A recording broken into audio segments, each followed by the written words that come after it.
Oh, si tu pouvais croire. J'ai ajouté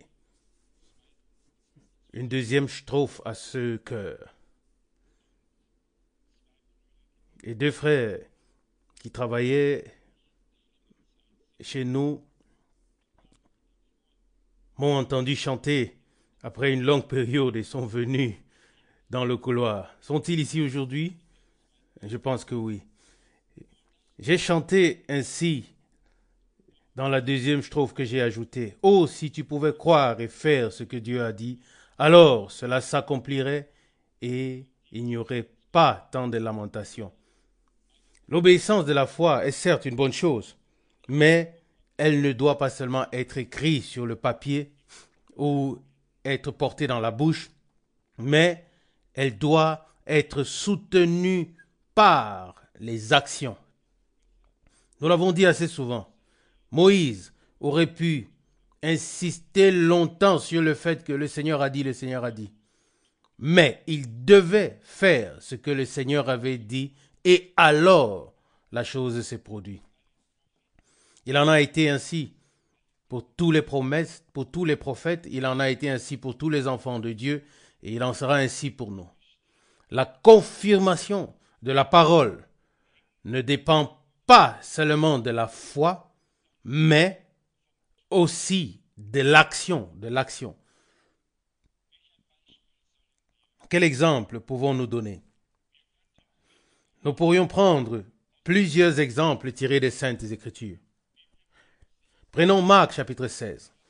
Le Seigneur a dit, allez et prêchez l'évangile. Puis il donne l'instruction sur ce qui doit aussi être fait. Si cela n'est pas fait, alors automatiquement la confirmation n'a pas lieu, car Dieu n'a aucune possibilité de confirmer une parole qui n'est pas appliquée. Dieu n'a que la possibilité de confirmer la parole qui est appliquée, qui est exécutée. Est-ce que nous le comprenons? Tout le reste n'est que théorie.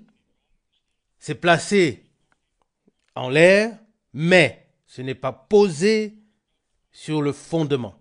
Alors que Dieu puisse nous aider, que Dieu puisse nous aider à croire, nous aider à mettre en pratique. Oh, si tu pouvais croire et faire ce que Dieu a dit, alors cela s'accomplirait et il n'y aurait pas tant de lamentations. J'ai peut-être chanté cela pour moi aussi. Oui, peut-être pas pour vous. Vous croyez et vous appliquez certainement. Mais nous voulons tous nous présenter devant Dieu et dire, Seigneur, si nous te croyons, alors nous voulons mettre en pratique, nous voulons faire. Et je me rappelle l'exemple de Pierre lorsqu'on lui a dit ce qu'il devait faire.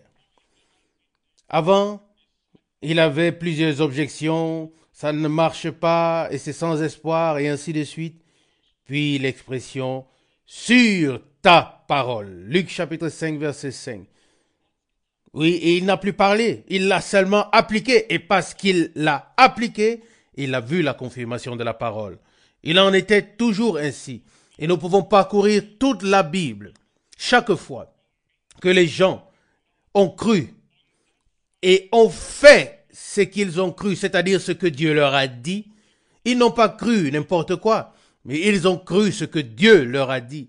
Et parce qu'ils croyaient ce que Dieu leur avait dit, et ils ont fait ce que Dieu leur a dit, et ils ont vu ensuite la confirmation. Que ce soit pour nous, tous, une élection. Nous sommes tous down, vous savez ce que ça veut dire, en bas. Mais avec l'aide de Dieu, nous devons aller de l'avant. J'ai lu sur une affiche, et sort pour tous. Et à cela, on doit rire. Oui, ça fait rire. Vous voyez ce que je veux dire. Aujourd'hui, nous sommes vraiment entre nous et nous n'avons pas besoin de froisser le visage ni de porter un masque, mais nous serons libres et ouverts devant le Seigneur comme dans une très grande famille. Aujourd'hui, j'aurais préféré que tout le monde se rapproche un peu afin que nous ne nous sentions pas si éloignés. Dieu veut nous aider. Et nous avons entendu une parole glorieuse. Et au moins 3 ou 4 passages bibliques me sont immédiatement venus à l'esprit. Et j'espère qu'il en va de même pour chacun d'entre nous. Lorsqu'une parole de Dieu est apportée et qu'elle met l'accent sur quelque chose, alors l'Esprit de Dieu conduit tous ceux qui écoutent véritablement et leur met à l'esprit des passages bibliques qui font partie du même contexte. C'est ce qui m'avait surpris, je crois l'avoir mentionné ici, de la part de frère Müller de Kenton, lors de la dernière réunion de Salzbourg. Il est venu après les services et a dit, « Frère Franck, j'étais assis là et je n'ai pas seulement écouté ce qui a été lu ou dit, mais si tu savais quels autres passages bibliques me sont venus à l'esprit et quelle relation j'y ai encore vu. » Et il a dit, c'était tout simplement merveilleux, c'était simplement précieux. Et c'est ainsi, nous écoutons la parole de Dieu. Et pendant que nous écoutons la parole de Dieu, l'Esprit de Dieu vient, nous la révèle et nous donne les contextes. Nos pensées ne sont pas ailleurs, mais nous nous approfondissons dans la parole. Et je n'ai pas pu m'empêcher de penser à ce que le Seigneur a exprimé ici par la pensée bienheureux. Et notre frère Terrail a en fait souligné le mot bienheureux. Bienheureux, ce que le Seigneur trouvera prêt à son retour. Amen. Et là, nous pouvons aller à Matthieu 25. Celles qui furent prêtes entrèrent. Matthieu 25, verset 10, deuxième partie. Mais cela est précédé par beaucoup de choses.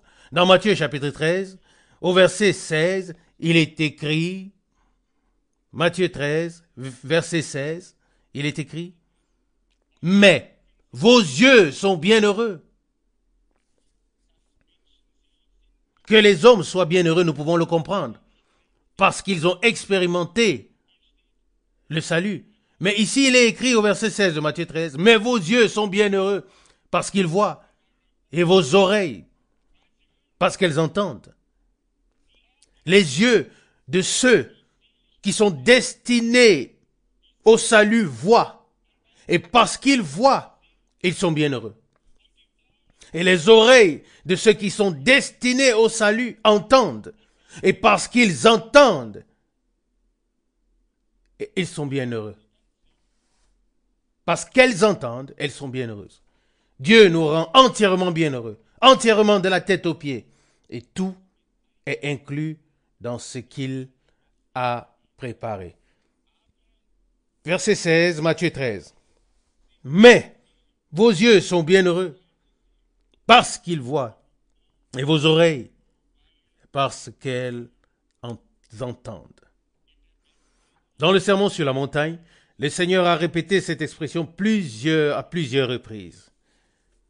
Matthieu 5, verset 3. « Bienheureux les pauvres en esprit, bienheureux ceux qui souffrent, bienheureux les doux, bienheureux ceux qui ont faim et soif de la justice, bienheureux les miséricordieux, bienheureux les cœurs purs, car ils verront Dieu. » Verset 8. Bienheureux ceux qui procurent la paix, car ils seront appelés fils de Dieu. Verset 9. Bienheureux ceux qui souffrent la persécution à cause de la justice, car le royaume des cieux leur sera accordé, et ainsi de suite. Le mot bienheureux revient très souvent. Et puis, tout à la fin, vient la grande déclaration dans Apocalypse 19, verset 9. Puis il me dit, écrit, bienheureux ceux qui sont invités au festin de noces de l'agneau. Amen. Bienheureux ceux qui sont invités au festin des noces de l'agneau. Et ces gens ont vu. Et avant, ils ont vu et avant, ils ont entendu. Avant, ils ont reçu. C'est pourquoi leurs yeux, leurs oreilles, leur cœur étaient bénis. Ils étaient bienheureux, graciés par Dieu pour entendre et pour voir. Oui, combien de fois? Au moins 7 fois, il est dit dans Apocalypse chapitre 2 et 3, ou bien la promesse est donnée, que celui qui a des oreilles entende ce que l'Esprit dit aux églises. Et celui qui est prêt à entendre ce que l'Esprit dit aux églises, celui-là le recevra et à celui-là ce sera révélé et Dieu aura son chemin avec nous. Bienheureux ceux que le Seigneur trouvera prêts à son retour. Nos réunions doivent servir à ce que nous soyons préparés en toutes circonstances, quoi qu'il arrive. La béatitude n'a rien à voir avec le climat. La béatitude est un cadeau de Dieu que personne ne peut nous donner ou nous retirer, mais que Dieu nous a donné pour toujours et à jamais. J'ai lu tout à l'heure dans le prophète Ésaïe que Dieu nous a destinés à être fils et filles et que notre nom sera un nom éternel et qu'il ne sera pas effacé. Ésaïe chapitre 56, Ésaïe chapitre 56, verset 4.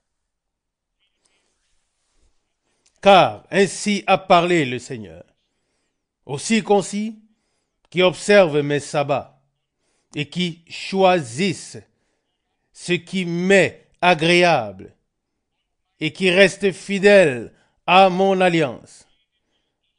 Verset 5. Je leur donnerai dans ma maison et dans mes murs une place et un meilleur nom que celui de fils et filles.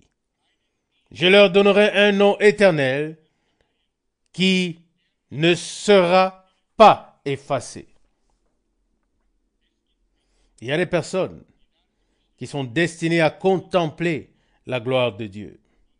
Et ici, il s'agit des prémices. Car pour ceux qui sont appelés, il y a encore la possibilité que le nom soit effacé, mais pas en ce qui concerne les élus. Parce que les noms des élus ont été écrits dans le livre de vie de l'agneau avant la fondation du monde.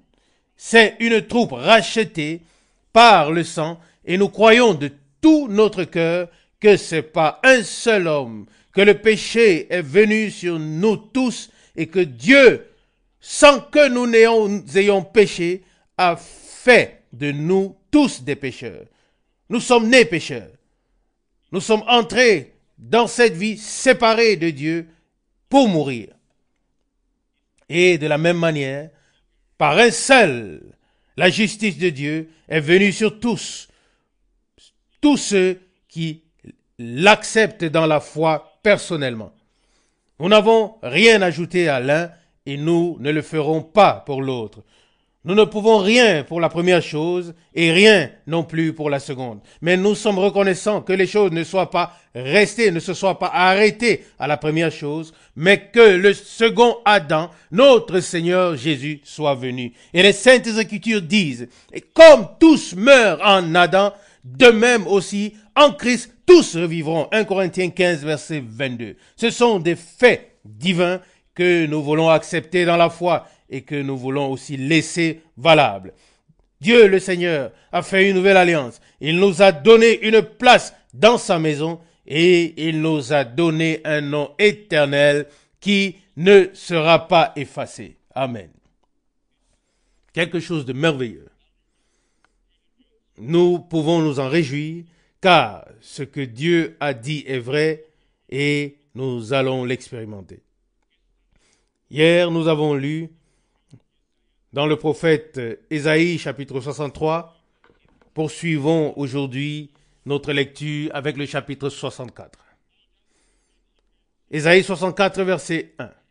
Oh, si tu déchirais les cieux, les faisais descendre de sorte que les montagnes s'ébranlent devant toi. Comme le feu embrase les broussailles et le feu fait bouillir les eaux pour faire connaître ton nom à tes adversaires, afin que les nations tremblent devant toi. Verset 2.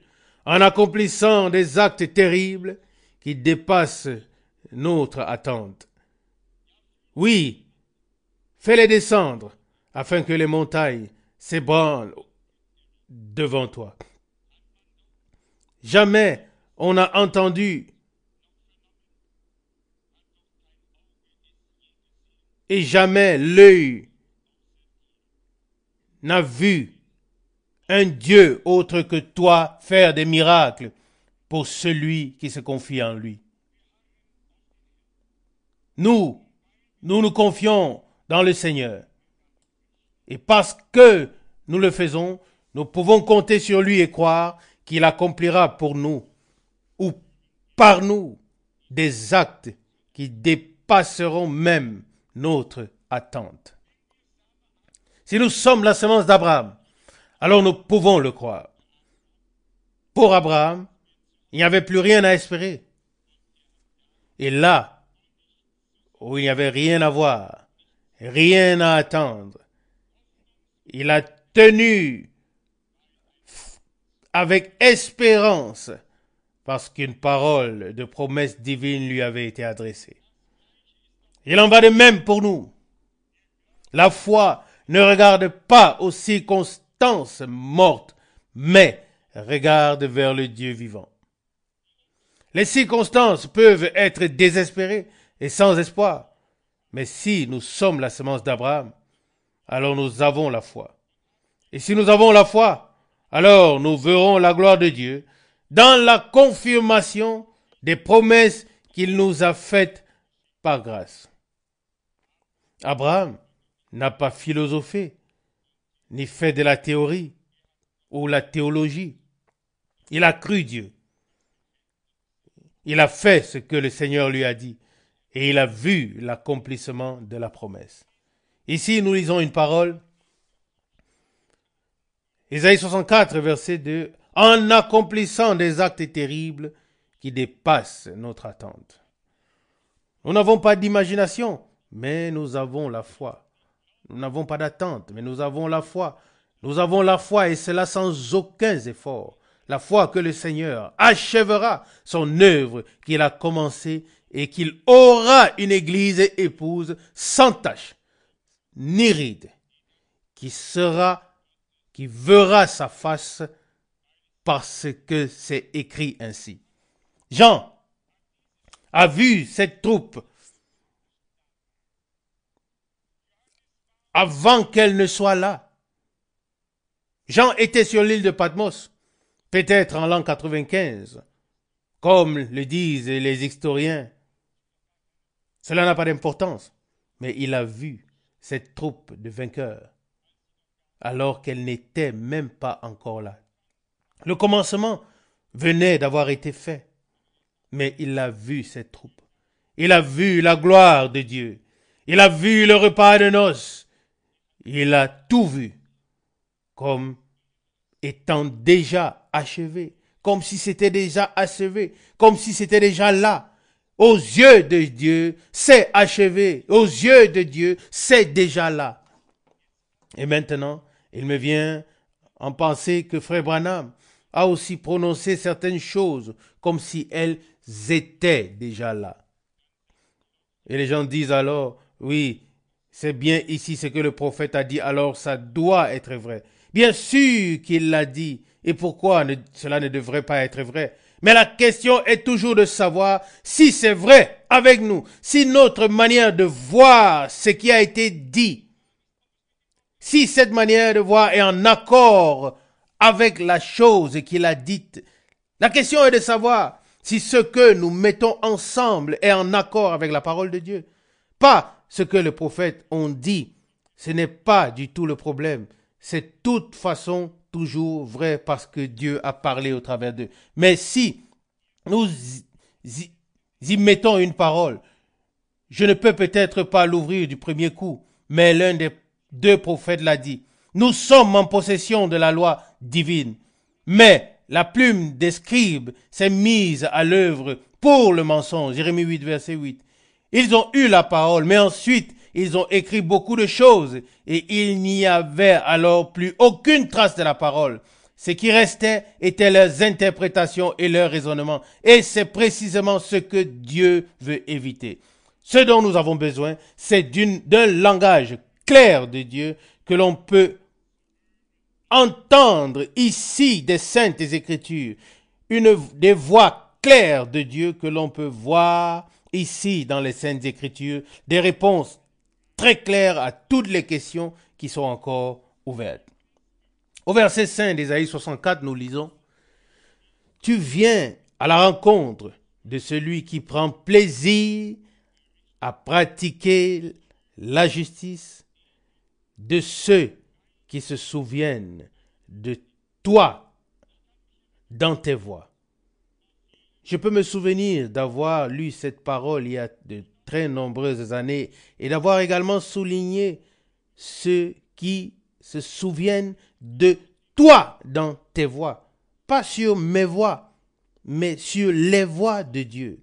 Et si nous marchons tous sur les voies de Dieu, et si nous nous souvenons de lui sur ses voies, alors il se souviendra de nous et sera avec nous à cause de sa parole et à cause de sa fidélité. Verset 4. Tu viens à la rencontre de celui qui prend plaisir à pratiquer la justice, de ceux qui se souviennent de toi sur tes voies. Je me le souhaite. Je me le souhaite ainsi qu'à nous tous, que nous marchions sur les voies de Dieu et qu'en suivant le Seigneur, nous nous souvenions de lui. Alors, il se souviendra aussi de nous. Il y a une parole dans Romains chapitre 1. Là, il est dit, dans Romains chapitre 1 au verset 18, « Car la colère de Dieu se révèle du haut des cieux contre toute impiété et toute injustice des hommes qui retiennent injustement la vérité captive. » La vérité divine ne doit pas être retenue captive.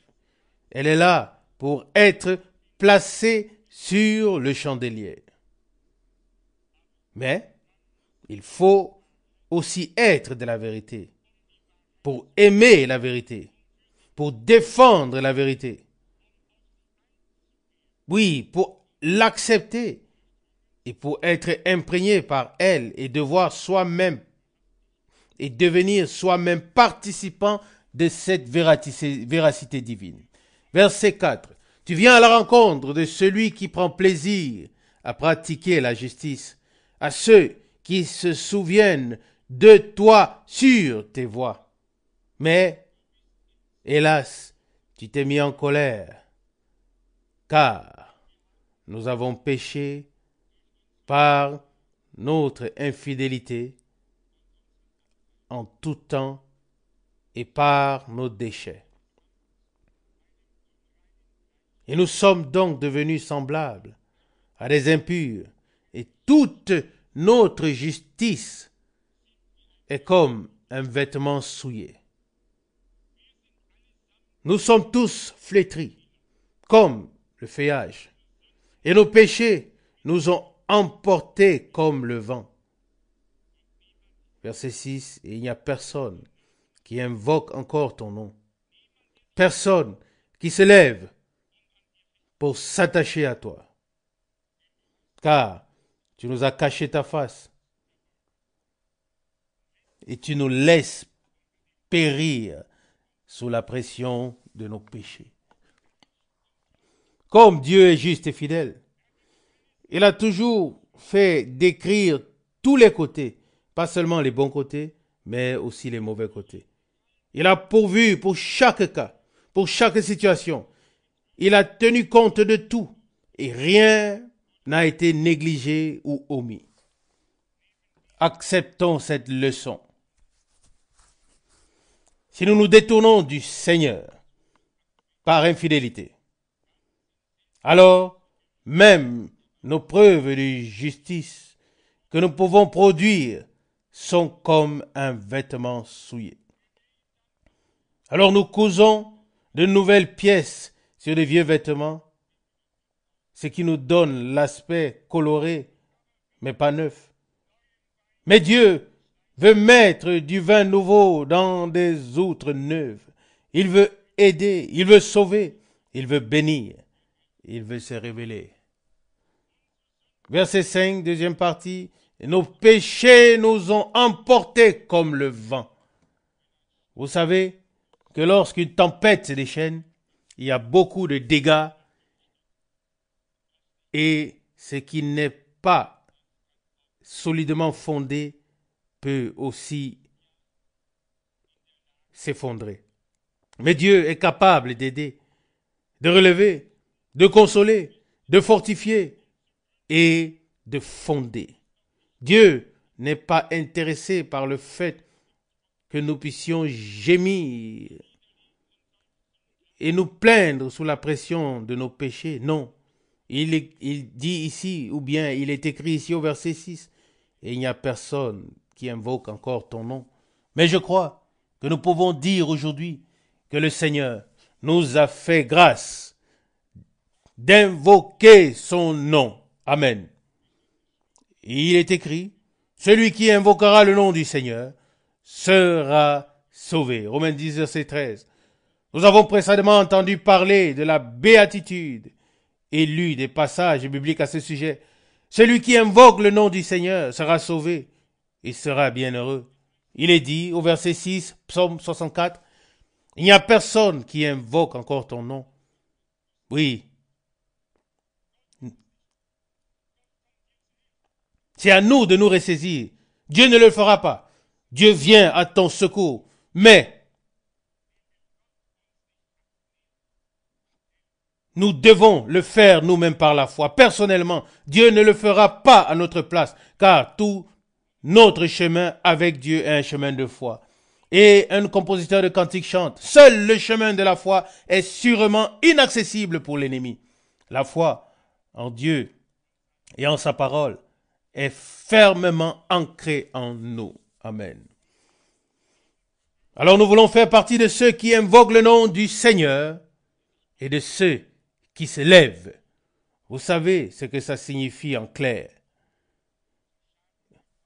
Quand quelqu'un a été blessé et est par terre, alors il peut se ressaisir, se relever et continuer à avancer avec son Dieu. Mais il doit se ressaisir, se relever. Le texte continue, verset 6. Il n'y a personne qui invoque encore ton nom, personne qui se lève pour s'attacher à toi. Oui, que nous reste-t-il à faire? À quoi devons-nous nous attacher? Vers qui se tourner? Qui croire? À qui faire confiance? Nous ne pouvons faire qu'une chose, croire au Seigneur, lui faire confiance, nous attacher à ce qu'il nous a donné. Il reprend le verset 6. Et il n'y a personne qui invoque encore ton nom, personne qui se lève pour s'attacher à toi, car tu nous as caché ta face et tu nous laisses périr sous la pression de nos péchés. Ça, c'est le premier paragraphe. Et le second est le suivant. Verset 7. Mais, maintenant, Seigneur, tu es notre Père et nous sommes l'argile. C'est toi qui nous as formés et nous sommes tous l'œuvre de tes mains. Amen. Nous sommes tous l'œuvre de tes mains. Et parce que nous sommes l'œuvre de Dieu, Pas seulement que nous y faisons partie, mais nous sommes l'œuvre de Dieu. Dieu ne nous a pas seulement créés en tant que créatures, mais Dieu nous a aussi formés, comme nous l'avons lu ici. Nous a formés en tant que l'argile, comme argile, et il l'a fait.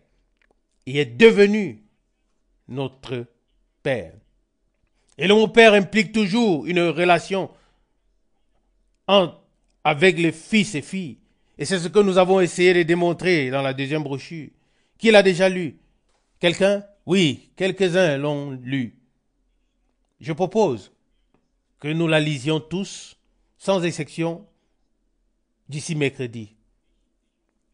J'espère que ce sera possible. J'espère que nous n'écrivons pas ici uniquement pour les autres, mais j'espère que nous écrivons aussi pour nous, nous qui sommes ici, et que nous nous en réjouissons aussi. Certains ne savent pas encore que la deuxième brochure avec le titre Dieu et son plan pour l'humanité avait été imprimée.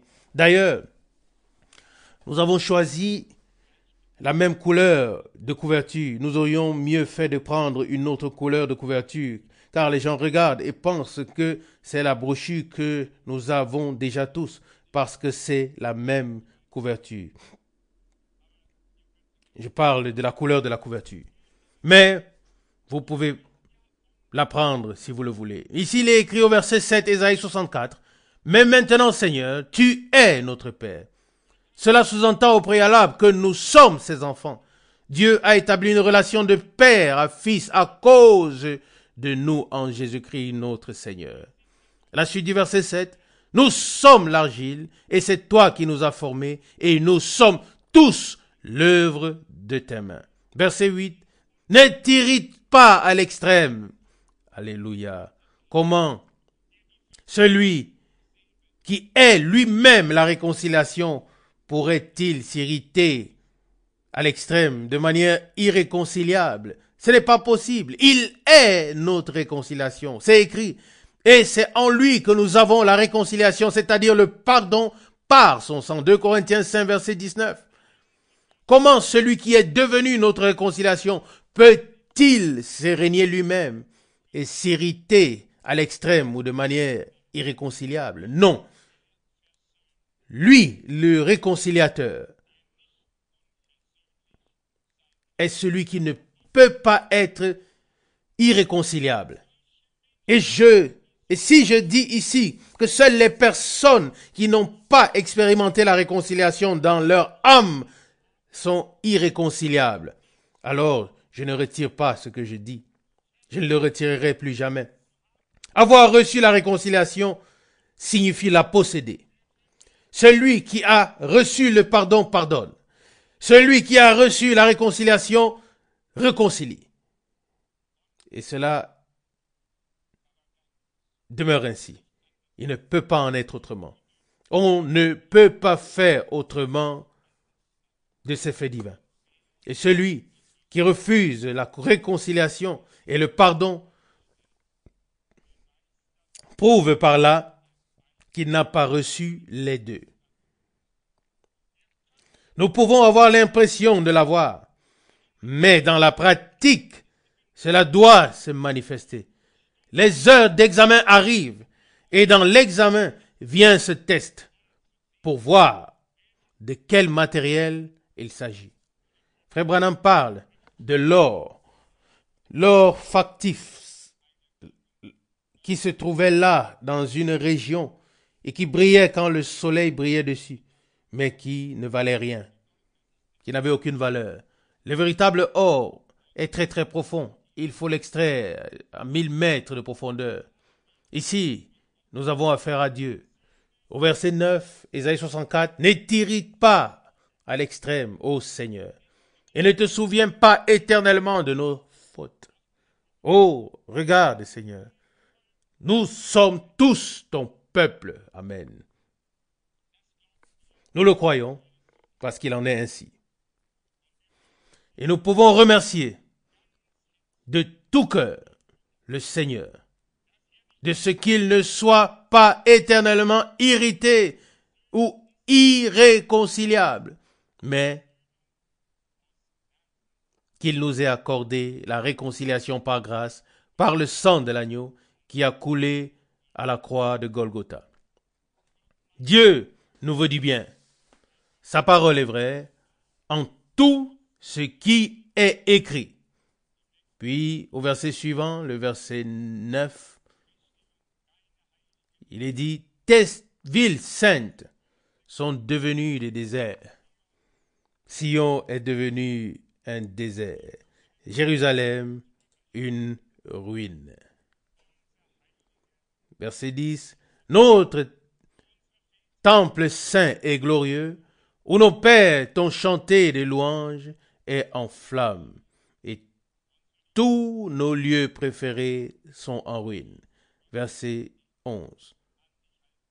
Te contiendras-tu malgré tout cela, Seigneur? Te tairas-tu et nous humilieras-tu jusqu'à la destruction? Non, et encore une fois non.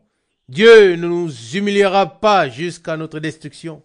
Dieu nous donnera la force de nous ressaisir, de nous relever, de reprendre courage, de nous fortifier et de savoir ce qu'il a fait pour nous a été fait pour l'éternité. Et il est capable d'accomplir des œuvres qui dépassent notre attente. Nous mettons toute notre espérance en lui et dans la grâce qui nous a été offerte. Si l'on voulait poursuivre la lecture au chapitre 65 d'Ésaïe, alors là il dit, « Je me suis laissé trouver par ceux qui ne me cherchaient pas. » Verset 1, Ésaïe 65. Qu'est-ce que c'était? Ici, il est déjà question des nations qui n'ont pas du tout cherché Dieu, qui ont suivi leur propre chemin et ont servi d'autres dieux. Mais il a tendu ses bras toute la journée vers un peuple. Je ne vais pas continuer à lire, vous connaissez tous ces passages bibliques. Et je suis certain que Dieu nous aidera, qu'il nous soutiendra, qu'il nous assistera, qu'il nous fortifiera et qu'il sera avec nous par grâce. Ésaïe 64, verset 1. Oh, si tu déchirais les cieux, les faisais descendre, de sorte que les montagnes s'ébranlent devant toi. Qui a un désir profond et direct de voir Dieu manifesté d'une manière surnaturelle, infaillible et évidente? Qui a le désir profond et direct de voir Dieu se manifester? Est-ce que cela est en vous? Ou sommes-nous tous satisfaits? Non, nous sommes reconnaissants, mais nous ne sommes pas pleinement satisfaits. Nous sommes reconnaissants pour ce que Dieu a fait, mais nous avons la faim et la soif de plus, et Dieu a plus. Mais nous ne nous fixons pas des objectifs au-dessus de toute mesure, mais nous sommes pleinement satisfaits lorsque Dieu fait ce qu'il nous a promis dans sa parole. Nous sommes pleinement satisfaits lorsque tout ce qu'il nous a promis dans sa parole peut et va s'accomplir. Disons-le ainsi. Si un nouveau livre des Actes des Apôtres pouvait être écrit avec les mêmes expériences et les mêmes résultats qu'au commencement, alors nous serions déjà pleinement satisfaits. Et si Dieu fait encore plus, alors nous serons encore plus satisfaits et reconnaissants. Mais cela doit venir. Je veux dire maintenant véritablement, très spécifiquement, que nous n'attendons pas une répétition du ministère particulier de Frère Branham. Paul et Pierre ne l'ont pas eu. Mais nous attendons que ce qui s'est produit au commencement se produise à la fin. Lorsque le Seigneur a dit à Frère Branham, comme à Moïse, il te sera donné 2 signes, et qu'il a dit directement que le dernier signe serait le même que celui du jour de Sodome, et que le Seigneur lui ait donné le pouvoir de dire et de révéler aux gens les secrets de leur cœur, Et l'ange du Seigneur a même cité les passages bibliques. Il a cité Jean chapitre 1 à 100%. Il a cité Jean chapitre 1 à 100% et Jean chapitre 4. Il a attiré l'attention de frère Branham dessus, à savoir sur le ministère direct qui devait être révélé comme dernier signe, comme signe du Messie. Et c'est ce qui s'est passé. Et cela nous a clairement montré que le dernier signe a été donné à l'Église. Mais ensuite vient la phrase que frère Branham a donnée. Chaque signe doit avoir une voix. Le signe n'a fait qu'attirer notre attention sur quelque chose. Nous avons vu le signe. Mais le signe a attiré notre attention sur quelque chose. Si nous sommes en route et qu'il y a un signe, personne ne s'arrête et dit, nous sommes ici maintenant, le signe nous indique quelque chose. C'est ce qui s'est passé avec le ministère de frère Branham, qui était exactement comme au jour d'Abraham et qui était exactement comme au jour de notre Seigneur. Et la femme au puits a dit, nous savons que lorsque le Messie viendra, il nous dira toutes ces choses. Ce sera son ministère. Mais toi, qui es-tu? Alléluia. Et le Seigneur répondit, je suis moi qui te parle. Jean 4, verset 25. Le même esprit qui reposait sur Christ reposait sur frère Branham. Le même esprit, le même ministère a été accompli. Mais Branham reste Branham. Et Abraham reste Abraham. Et Christ reste Christ. Pour toujours. Amen. Je voudrais m'abstenir, oui, de toutes les remarques qui pourraient avoir pour but d'exposer tout ce qui est fait de frère Branham, depuis Fils de l'homme jusqu'à Christ et parole qui s'est faite chair. Nous nous imposerons le silence en laissant à Dieu le soin de parler au temps convenable et d'accomplir des œuvres qui dépassent notre entendement. Gloire à Dieu. Mais nous avons un souhait, un désir. Nous voulons demeurer dans la parole de Dieu et ainsi avec Dieu, en Dieu. Nous voulons continuer à ordonner correctement ce qui s'est passé et ce qui se passe maintenant par la grâce de Dieu. Amen. Reconnaissant pour le ministère, reconnaissant pour le signe, reconnaissant pour la voix, reconnaissant pour le message, reconnaissant pour tout. C'est ce qui s'est produit.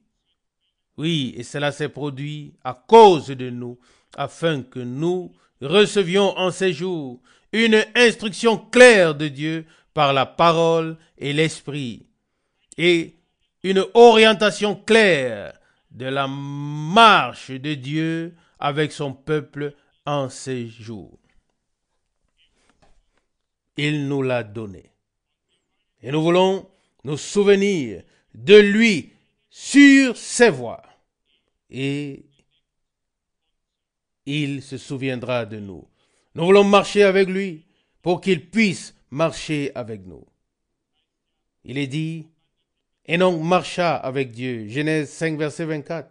Il faut toujours être au moins deux pour marcher ensemble.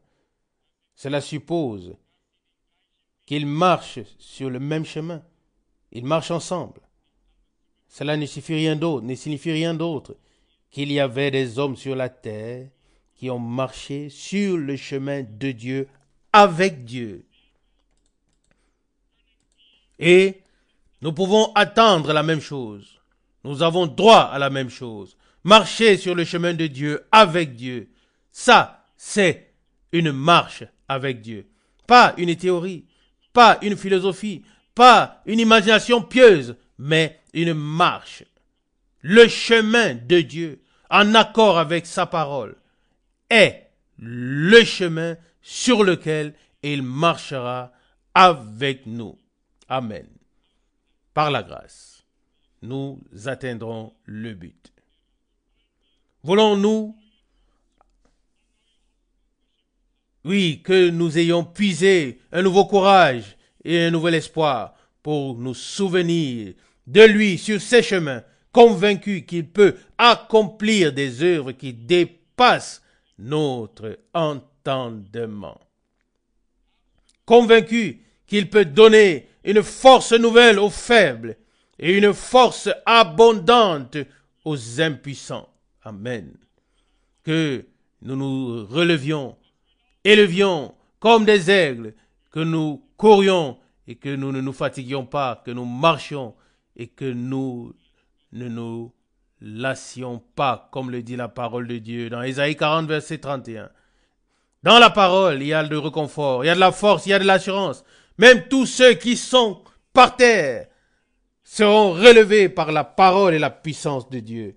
Et nous sommes bien heureux parce que nous entendons ce que l'Esprit dit aux églises. Bienheureux sont vos oreilles, sont nos oreilles et nos yeux. Nous voyons et nous entendons.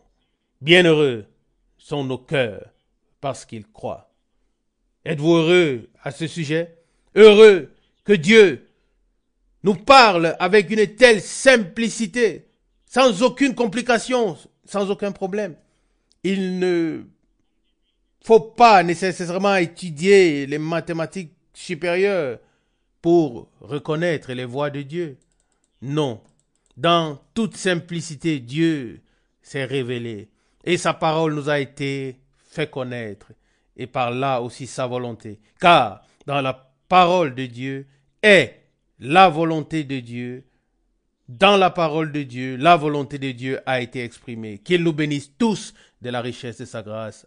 Amen. Louange et remerciements soient rendus au Seigneur. Je crois que nous avons tous été revigorés par la parole de notre Seigneur parce qu'elle est la parole de vie. Et nous ne pouvons rien y ajouter. Nous ne pouvons que louer Dieu et exalter son nom pour cela. Comme il est écrit dans le psaume chapitre 113. Verset 2. Loué soit le nom du Seigneur, dès maintenant et à jamais. Verset 3. Depuis le lever du soleil jusqu'à son coucher, que le nom du Seigneur soit loué. Verset 4. Le Seigneur est élevé au-dessus de tous les peuples, sa gloire surpasse les cieux. Verset 5.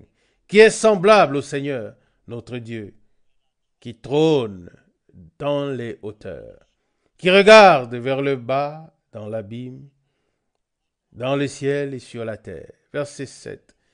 Il élève le petit de la poussière et de la saleté, il élève le pauvre. Verset 8. Pour le faire asseoir à côté des nobles de son peuple. Amen. Frères et sœurs, c'est ce que les vrais hommes de Dieu ont pu recevoir, percevoir par l'Esprit de Dieu, et cela nous a été mis par écrit. Et nous nous demandons, qui sommes-nous? Et que sommes-nous?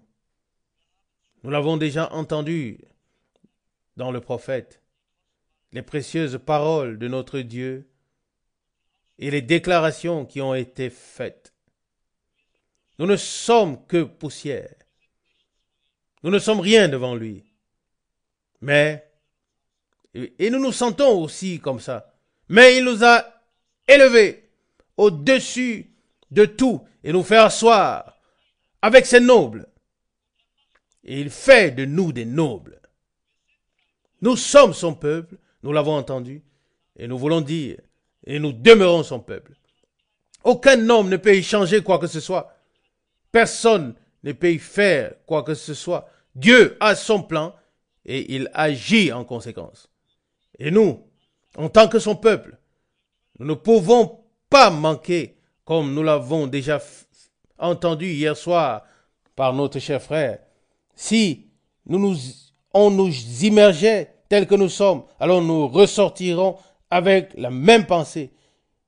Et nous ne pouvons pas faire autrement. Quoi qu'il arrive, nous ne pouvons que louer le nom de notre Seigneur dès maintenant, juste et pour toujours. Ça, c'est ce qui est. Nous pouvons nous accorder avec ceux qui nous ont précédés et qui ont pu prononcer ces déclarations par la grâce et par l'Esprit de Dieu. Nous pouvons faire de même parce que c'est le même Esprit qui était avec eux qui est avec nous. Et il est aussi avec nous en ce soir, en ce jour. Nous pouvons nous réjouir et offrir à Dieu la gloire et la louange. Nous avons entendu des paroles si glorieuses. Qui sommes-nous? Mais si nous sentons que nous ne sommes rien, si nous nous abaissons, il peut nous élever. Et nous savons qu'il l'a déjà fait. Que tout l'honneur soit rendu à son nom, que toute louange lui soit due. Verset 4. Le Seigneur est élevé au-dessus de toutes les nations. Sa gloire surpasse les cieux. Oui, en effet. Verset 5. Qui est semblable au Seigneur, notre Dieu qui trône dans les hauteurs. Personne ne peut s'élever ainsi. Peut-être que les hommes le font. Ils veulent être grands. Mais nous voulons être bas, être petits. Nous voulons nous abaisser pour qu'il puisse nous élever. Louange et remerciement soient rendus à son glorieux nom. Louange et remerciement soient rendus à son glorieux nom. Et je crois que pour toutes les précieuses paroles que nous avons entendues ce matin, nous ne pouvons qu'offrir à Dieu un sacrifice de reconnaissance. Nous pouvons que ouvrir notre cœur et notre bouche et dire, Seigneur, tu as fait de grandes choses pour nous ici. Oui, nous ne pouvons peut-être pas mesurer, nous ne pouvons peut-être même pas imaginer tout ce qui nous a été donné par grâce. Mais un jour, chers frères et sœurs, nous en prendrons conscience lorsque nous verrons ce qui nous a été donné par grâce. Et c'est ainsi que nous voulons maintenant nous lever pour lui rendre la gloire. Nous voulons l'élever et l'adorer. Père Céleste, nous te remercions pour ta grande grâce, pour ton amour, ô Seigneur, que tu nous as manifesté par grâce. Et nous ne pouvons que nous exclamer, tu es notre Père, nous sommes l'argile, et c'est toi qui nous as formés, et nous sommes l'œuvre de tes mains. Ô Dieu, nous te louons, Seigneur, car tout ce que tu as créé, loue ton glorieux nom, ô Seigneur. Seigneur, nous te remercions de ce que nous pouvons te louer, Seigneur. Nous voyons tout ce que tu as élu avant nous. Ils ont loué ton nom et ont exalté ton nom, Seigneur, car ils étaient ton œuvre, ils étaient l'ouvrage de tes mains.